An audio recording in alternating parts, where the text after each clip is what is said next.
This is Democracy Now!, democracynow.org, The Quarantine Report. I'm Amy Goodman. We turn right now to a remarkable book. It's called Fevers, Feuds, and Diamonds. The United States has set yet another world record for daily coronavirus cases and hospitalizations, with over 216,000 infections confirmed Thursday and more than 2,800 deaths. Nearly 101,000 people are hospitalized with COVID-19 across the United States. In California, Governor Gavin Newsom has issued sweeping remain-at-home orders. The Navajo Nation has requested a major disaster declaration from the federal government, facing medical supply shortages and surging case numbers. Here in New York City, the positive test rate is the highest it's been since May, with officials warning of a second wave. On Thursday, President-elect Joe Biden told CNN he would ask Americans to wear masks for his first 100 days in office. The first day I'm inaugurated to say I'm going to ask the public for 100 days to mask. Just 100 days to mask. Not forever, 100 days. And I think we'll see a significant reduction if we occur that, if that occurs with vaccinations and masking to drive down the numbers considerably. President-elect Biden also announced Dr. Anthony Fauci, the director of the National Institute of Allergy and Infectious Diseases, will play a key role in his administration's response to coronavirus. This comes as the race towards vaccination continues. Earlier this week, the United Kingdom became the first country to approve the use of the Pfizer-BioNTech coronavirus vaccine. Authorities said the first 800,000 doses will become available across the UK starting next week. As the U.S. also prepares to begin issuing vaccinations, starting with healthcare workers and nursing homes, concerns are growing about equitable distribution of the vaccine, especially to the global south. Well, for more on the COVID-19 crisis, we go to Miami, Florida, where we're joined by the world-renowned infectious disease doctor and medical anthropologist Paul Farmer. He's chair of global health and social medicine at Harvard Medical School and co-founder of Partners in Health, an international nonprofit organization that provides direct health care services to those who are sick and living in poverty. Dr. Farmer co-founded the group in 1987 to deliver health care to people in Haiti. In 2014, he traveled to West Africa to treat Ebola patients. Between 2014 and 16, Ebola killed more than 11,000 people, most in Sierra Leone, Guinea, and Liberia. In his new book, just published, about the Ebola epidemic, Farmer looks not only at the modern-day crisis, but at the decades of colonialism and extraction that fueled it. The book is titled Fevers, Feuds, and Diamonds, Ebola and the Ravages of History. Dr. Paul Farmer, welcome back to Democracy Now! It's great to have you with us. Thank you, Amy. It's great to be back. Well, this is a true magnum opus. It is an epic work. And before we go deeply into what we can learn from, based on how Ebola was dealt with, I wanted actually to go to the epilogue of your book, which is what we are living in today in this country and around the world, this unprecedented pandemic.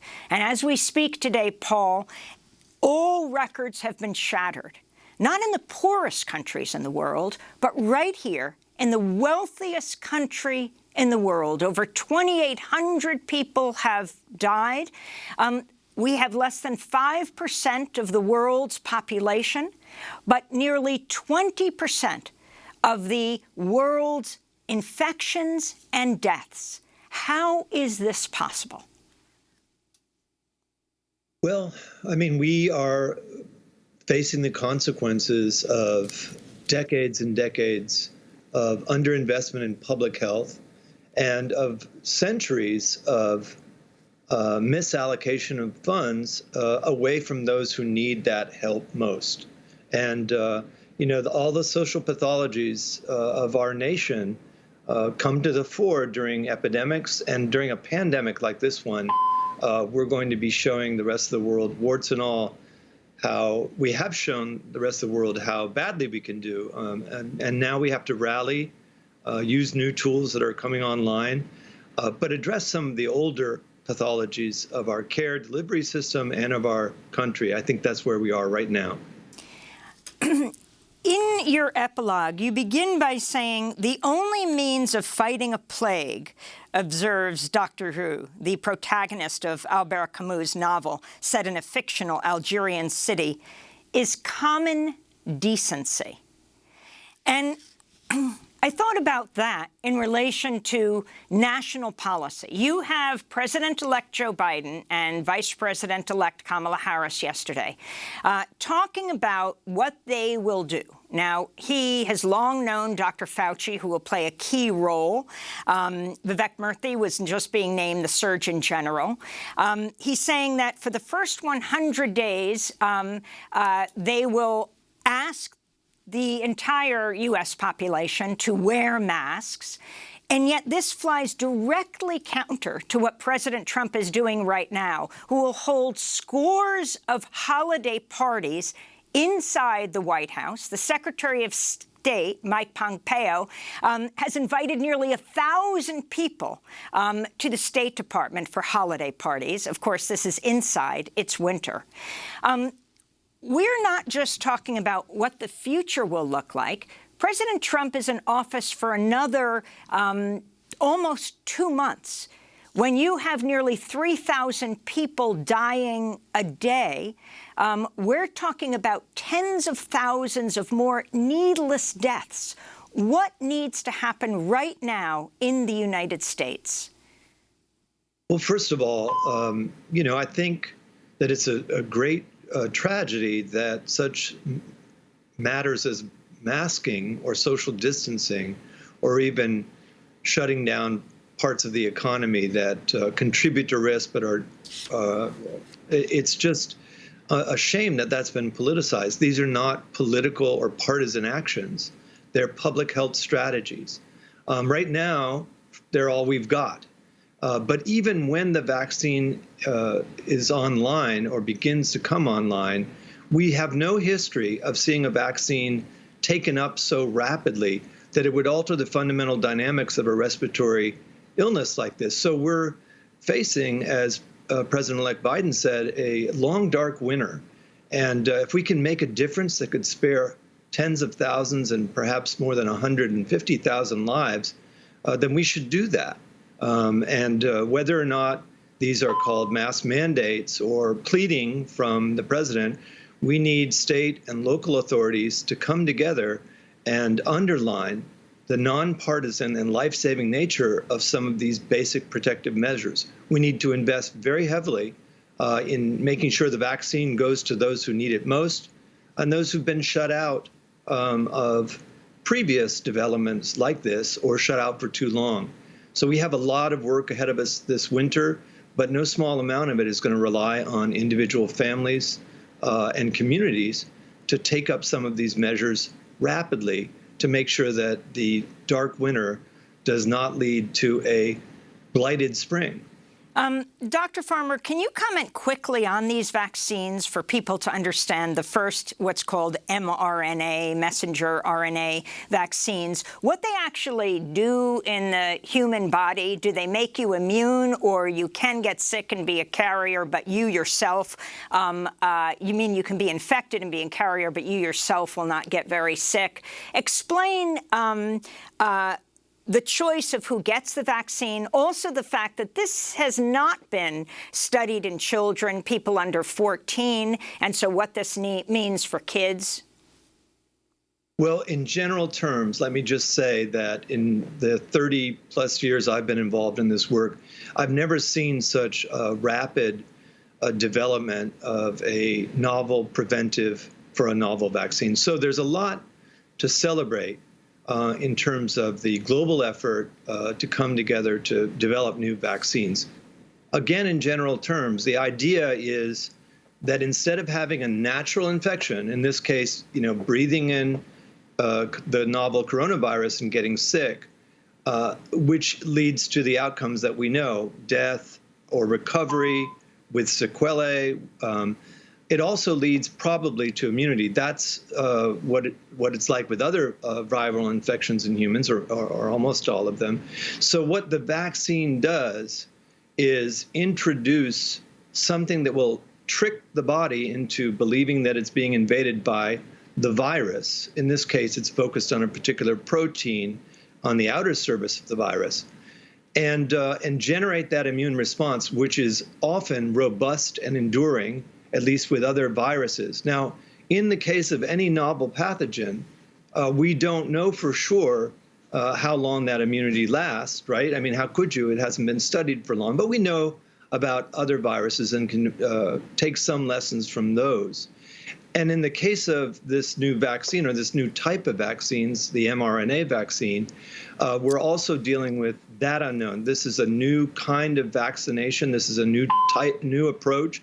It's very exciting, in part because it seems to confer that immunity without significant adverse effects. So I think, again, on the side of development of a novel technology, these vaccines, whether mRNA vaccines or others, are great news, right? And maybe they will influence a new generation of vaccines for other pathogens, particularly viral pathogens, which tend to be the worst ones among humans. So that's where we are with the development of new technology. Unfortunately, as I said, and as you've underlined many times, Amy, the old pathologies of our society make it unlikely that the rollout will be smooth and evenly taken up across various communities, some of them with well-founded fears and mistrust of any kind of public health campaign. So we're in a bit of a pickle. I'm optimistic about what will happen in this country, but as you pointed out in opening up the hour, a lot of us are concerned with what's going to happen in the global south, and among those who might as well be considered living in the global south in wealthy and egalitarian countries like the United States and parts of Europe. So it's going to be a rocky winter with some highs and lows, and I hope there are more highs than lows. I hope there's more reason for celebration than for grief, but I think it's going to be a very, very difficult winter. On Thursday, the United Nations Secretary General Antonio Guterres criticized countries that rejected COVID-19 facts and the World Health Organization's recommendations. From the start, the World Health Organization provided factual information and scientific guidance that should have been the basis for a coordinated global response. Unfortunately, many of these recommendations were not followed. And in some situations, there was a rejection of facts and an ignorance of the guidance. And when countries go in their own direction, the virus goes in every direction. The social and economic impact of the pandemic is enormous and growing. So that's the UN Secretary General. I mean, it's very interesting that the United States, the most horrific record in the world now on COVID-19, and then Trump's allies in the world, Brazil, Jair Bolsonaro, you have Narendra Modi in India, you have Boris Johnson, who was in intensive care himself and then switched his kind of herd immunity approach, one that President Trump is taking in this country, not through vaccines, but through essentially just leaving the population and letting COVID-19 rip through our country. You have the science-denying leaders, a number of them authoritarian, and the effects in those countries. And also, though, places like the United States buying up the vaccines in the world. If you, Dr. Farmer, can talk about Trump pulling out of the World Health Organization, and also what that means when the wealthiest countries then buy up the available vaccines. Well, first of all, wealthy countries buying up the available vaccines is nothing new. And that's why there have been a number of efforts to make sure that doesn't happen with these new crop of vaccines to prevent COVID-19. And that's going to be among the tasks that I mentioned for the coming months. And again, it will happen within countries in addition to between countries. Another thing that I would say as a sort of pushback is that vaccines do not require cognitive change to be effective, right? So whether you attribute COVID or polio or measles to, let's say, even sorcery, or well, sorry, that sounds like a stretch, Amy, but it's something I've heard again and again. Once the vaccine is in you, it seems to work the same within those who understand the nature of the disease and its origins and those who don't. And that basic point, I think, is important because we do have to address vaccine hesitancy, but we don't have to convince people that, for example, this is an RNA virus that comes in through the respiratory route and that you can develop immunity. Those are parallel activities, if you ask me, to an effort to make sure that we have an equity platform, a global equity platform for distributing distributing the vaccine. And then back to the point that you made, which is about science deniers who are in leadership positions. That makes not only vaccine distribution difficult, it makes research difficult, it makes common and shared understandings of how diseases work difficult. So it's something that we should deplore and try to get rid of in our public discourse, but we still have to proceed with the vaccine distribution and knowing that it will not engender a lot of culture and cognitive changes in the short term. And that's something, I saw, Amy, in West Africa during the Ebola crisis, where very often, as you read in that book, very often people did attribute their illness or their family member's illness to events and processes that had nothing to do with an infectious pathogen. I've seen that all over the world. But when there were rules applied around social distancing, around PPE, around how burials were to be conducted, when those rules were applied, and when there was better care provided for those afflicted, that's when we started to see some decline in the incidence of Ebola in West Africa. And I just want to underline that. We don't have to make everybody who gets this vaccine an expert in virology or vaccinology. We need to get them protected. And just before we go to this remarkable book about dealing with Ebola and what it meant, I wanted to ask you about property rights, about patents, and about countries like in South Africa and India pushing for a temporary suspension of intellectual property rights and patents so that COVID-19 vaccines and medications become more accessible, particularly in the global South. Well, I'd just like to say something we've had a chance to discuss before in previous years. When you look at what happened around HIV, which, by 1995, 96, those of us in the infectious disease world understood that this would be a life-saving suppressive therapy. Like, as with diabetes, requiring insulin, you'd have to keep taking it, but this would save millions of lives and maybe even more and prevent transmission of mother to child. The same debates about intellectual property, of course, came up then. The average wholesale price for a 3-drug regimen in the years immediately after the discovery of these new agents was $15,000, sometimes $20,000 per person per year.